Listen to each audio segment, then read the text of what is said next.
Section 1. In this section, you will hear a conversation between a woman and the librarian. Now you have some time to look at questions 1 to 6.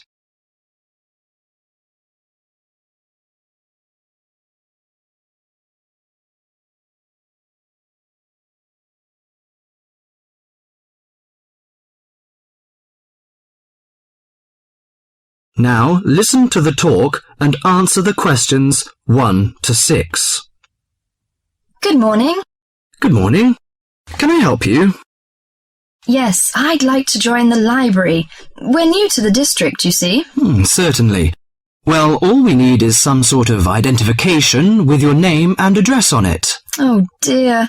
We just moved, you see, and everything has my old address. A driving license, perhaps? No, I don't drive. Your husband's would do. Yes, but his license will still have the old address on it. Perhaps you have a letter addressed to you at your new house. No, I'm afraid not. We've only been there a few days, you see, and no one's written to us yet. What about your bank book? That's just the same.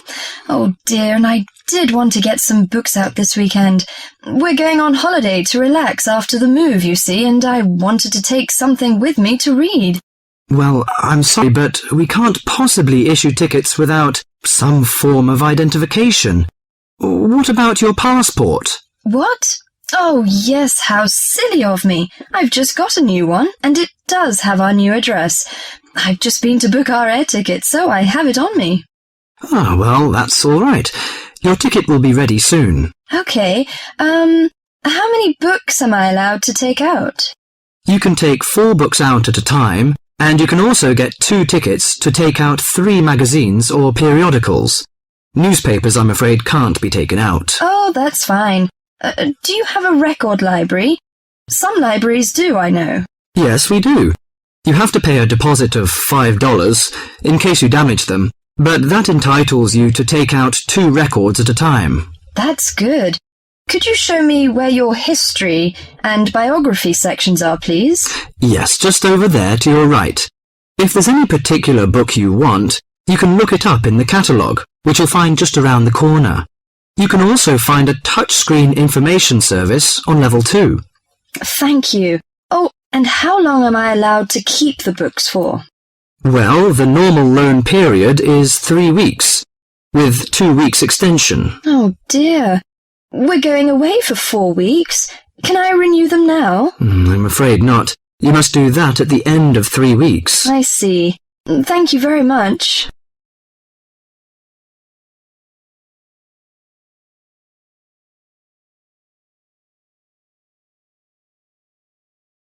Before the talk continues, you have some time to look at questions 7 to 10.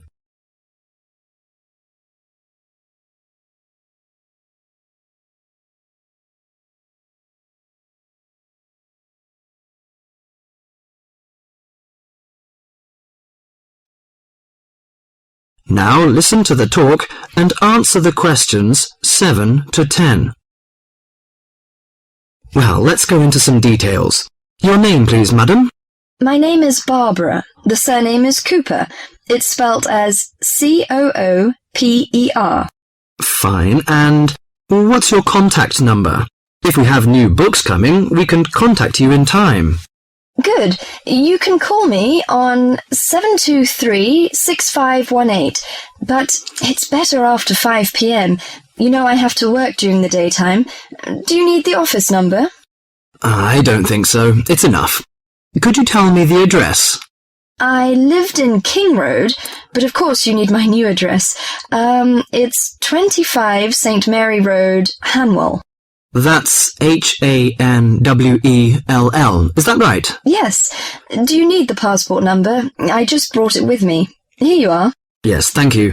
The number of your passport is G5798-0942. OK, and your ticket is ready. The number is M930123. Thank you. Could I take a look around and check out some books? Of course, as you like. That is the end of section 1.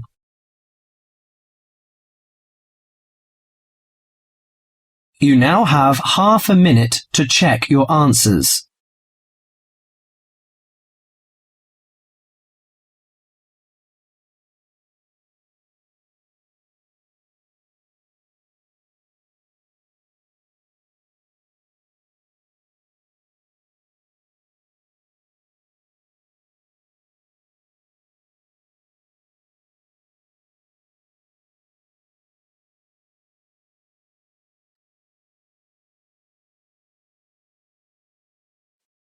Section 2.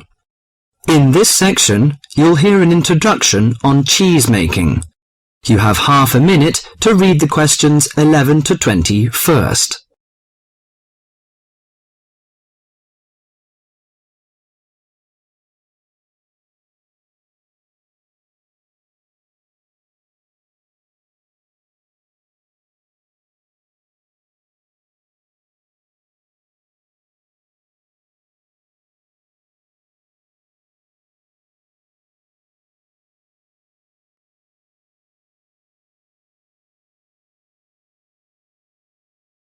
Now listen to the monologue carefully and answer questions 11 to 20.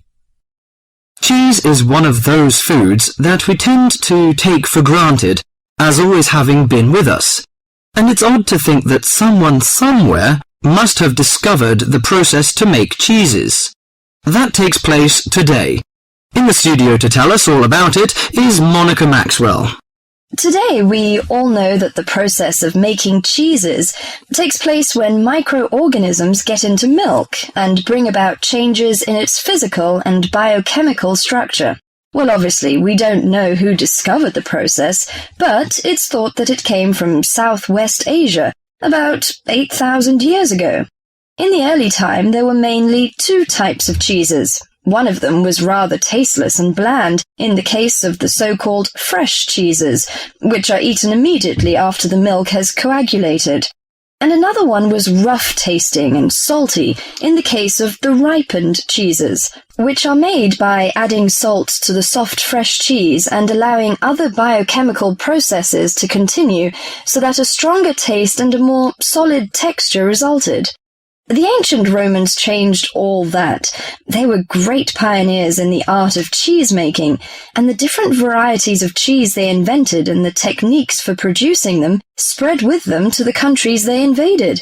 This spread of new techniques took place between about 60 BC and 300 AD. You can still trace their influence in the English word cheese, which comes ultimately from the Latin word Caseus, that's C-A-S-E-U-S. At this stage in history, people weren't aware in a scientific way of the role of different microorganisms and enzymes in producing different types of cheese, but they knew from experience that cheese's tastes were relevant to something. If you kept your milk or your pre-cheese mixture at a certain temperature or in a certain environment, things would turn out in a certain way. In the 19th century, with the increasing knowledge about microorganism, there came the next great step forward in cheese-making. Once it was known exactly which microorganism was involved in the different stages of producing a cheese, and how the presence of different microorganisms affected the taste, it was possible to introduce them deliberately and to industrialize the process. Nowadays, cheese is made on a large scale in factories, although the small producer working from his dairy farm continued to exist and still exists today. Cheesemaking moved very much into the world of technology and industrial processes, although because the aim is still to produce something that people like to eat, there's still an important role for human judgment. People still go round tasting the young cheese at different stages to see how it's getting on, and may add a bit of this or that to improve the final taste. Whatever the scale of production, there is still room for the development of art alongside the technology. That is the end of section 2.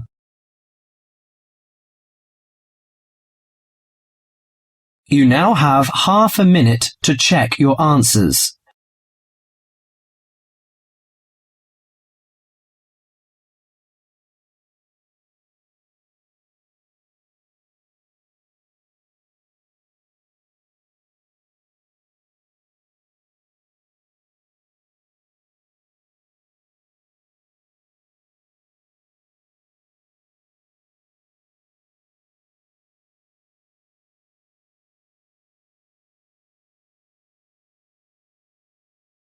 Section 3. In this section, you will hear a conversation between John Watson and several environmental science students. Now you have half a minute to read the questions 21 to 30.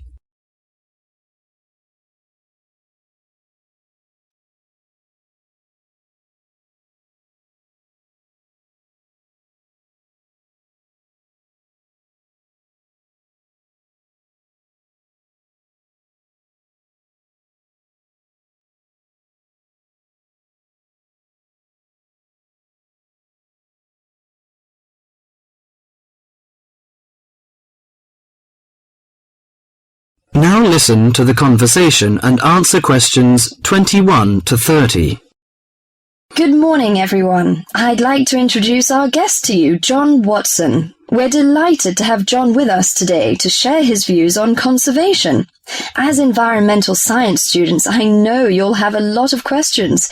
So, let's kick off by asking him to tell us how he got involved in the environmental movement. Thank you, Deborah. It's nice to be here. When I was 7 years old, back in the 1940s, my father bought 200 acres of land on the central coast of New South Wales in eastern Australia. The marvellous thing about it was that it was virgin bush. In other words, completely natural. But this kind of country doesn't exist anymore. Oh, what do you mean by that? Well, let me explain. We went to live there when I was 10. When I was 12, the foxes and cats appeared. And by the time I was 14, there were no native animals left. You mean that within 4 years, all the native animals had gone? That's exactly what I mean. But it took a while for people to realize what was going on. So, you're saying that it was the cat and the fox that killed off the native animals? Absolutely right. But back in the 1970s, people didn't realize it. Even though Australia was losing wildlife faster than the rest of the world combined, people were blaming the farmers and miners, but not their lovely little pussycats. The domestic cats you're talking about? Exactly. And what's more, they didn't want to know. Can you tell us how you set about proving your theory that it was feral cats and foxes which were killing native animals? Well, I moved to South Australia specifically to set up a wildlife sanctuary there. Why South Australia in particular?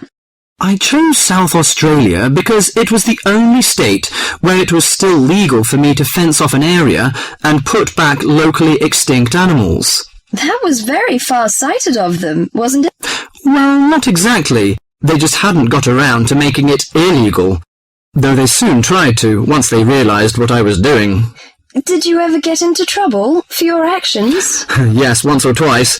In 1976, they put me in jail for cutting down some pine trees to allow me to build a fence to keep out the cats and foxes. How did you get out of that situation? Well, I signed an agreement saying that I wouldn't go on building the sanctuary, but then I just kept on building it. That was very brave of you. Well, I figured that I had signed under duress, so I didn't feel bound by it. The sanctuary was completed in 1983 and opened to the public in 1985, and within a year it was overrun with native animals. There are other ways of protecting endangered animals, though, aren't there? You can raise public awareness through research and educational programs. Well, I don't have much time for that. Unfortunately, today we measure success in science, not by your results, but by how much funding you get. What you've done is obviously admirable. But don't you think there's an argument for letting nature take its course? I mean, don't you think cats and foxes have a right to live too? Well, no, not really. They were introduced to this country, but they don't belong here. But aren't you trying to turn back the clock? These other animals are here now. What is so important to you about native species that justifies killing any number of alien ones? I believe that evolution gave us a paradise, and that we will lose everything unless we understand the need for balance. But really, at the end of the day, it's just a belief. It's just a feeling. That is the end of section 3.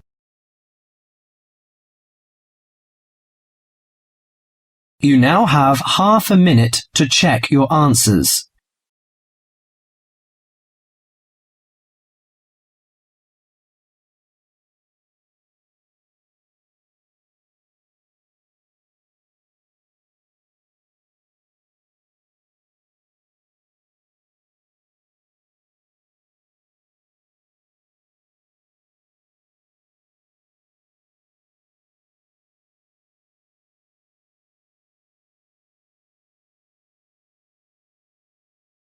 Section 4. In this section, you will hear a lecture on the research on teen brain. Now you have half a minute to read the questions 31 to 40.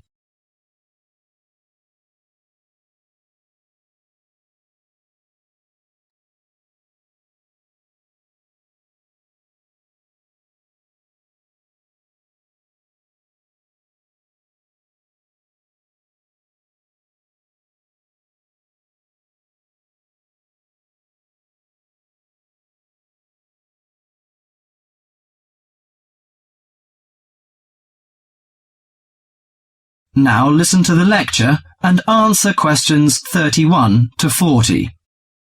Today our guest is Joseph Parks, Medical Director for the Botany Department of Mental Health. He's going to give a lecture about the research on teenage brain. Good morning, everyone. Today I'm going to introduce the new research about adolescent mind, the teenage brain. How much do you know about that? Do you believe in brain scanning? Do you think we can judge whether a teen is normal or mentally ill? Or it's just another immature test? The new research shows a teen brain is in the middle of disordered changes.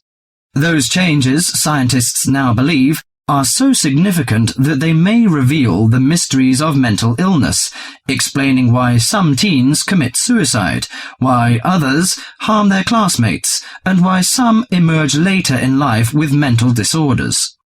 The research looks forward to a day when teens could be tested for suicidal depression as easily as they are for heart disease. But there are signs that society and parents in particular would reject such a tool. Many parents question the validity of a mental health diagnosis. They fear that their children will be falsely tagged with a mark that he or she is abnormal. At the center of the debate is the teen brain, its confusing architecture, and the difficult question of what's typical in a teen and what's not. Under the old thinking, the adolescent brain was fully formed, needing only to be filled with facts, figures, and experiences to become an adult mind. At the same time, many people rejected the idea that young people were even capable of developing mental illnesses. However, the new research shows a teenage brain is an organ in transition. It has an unstable and vulnerable composition. The evolving teenage brain clearly isn't adult-like until the early 20s. If teens act young and stupid, it may be because brain areas that govern rational thought are not mature yet. All that is fine when the brain develops normally. But if the teen brain fails to successfully reinvent itself as an adult brain, mental illness may happen. Researchers increasingly believe if that process stops for some reason, teens are likely to develop mental illness. Early warning signs might be disregarded, as adults may think them the typical teen behaviors. Perhaps the chief hope of the new research is that it could make a difference for teenagers suffering from mental disorder and major depression. These can lead to suicide, which for years has been the leading cause of death for teens. Until recently, scientists couldn't peer into living brains to look for changes associated with normal development or mental diseases. That is beginning to change as researchers develop ever more sensitive brain scanners. However, the composite pictures are somewhat misleading. A snapshot of an individual brain may fall somewhere between normal and mentally ill. For now, psychiatrists and psychologists must still rely on interviews and observations of children's behavior to diagnose mental illness. That is the end of section 4.